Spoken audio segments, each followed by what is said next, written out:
السلام علیکم، آپ دیکھ رہے ہیں کے نیوز چینل۔ خبر شامل کرتے ہیں فیصل آباد سے۔ آئی جی پنجاب کے احکامات کی روشنی میں شہداء پولیس فیصل آباد کی فیملیز میں راشن کی تقسیم۔ تفصیلات جانتے ہیں رضوان عاجز کی اس رپورٹ میں۔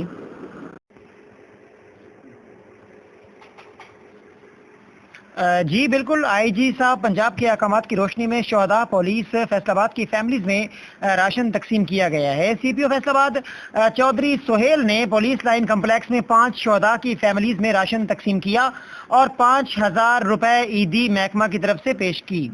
فیصل آباد کے کل 108 شہداء کی فیملیز کو عید پیکج کے تحت 116 بنڈل سی پی او سہیل چودھری نے تقسیم کے لیے اپنی نگرانی میں گاڑیوں میں روانہ کروائے۔ اس موقع پر سہیل چودھری کی جانب سے متعلقہ ایس ڈی پی اوز اور ایس ایچ اوز کو ہدایات جاری کی گئی ہیں کہ وہ خود اپنی نگرانی میں اپنے اپنے علاقے میں شہداء کی فیملیز میں راشن اور عید گفٹ تقسیم کرنے کے ساتھ ساتھ شہداء کی قبروں پر پھول بھی چڑھائیں گے اور فاتحہ خوانی بھی کریں گے۔ کیمرہ مین ٹیم کے ساتھ محمد رضوان عاجز، سی پی او آفس، فیصل آباد۔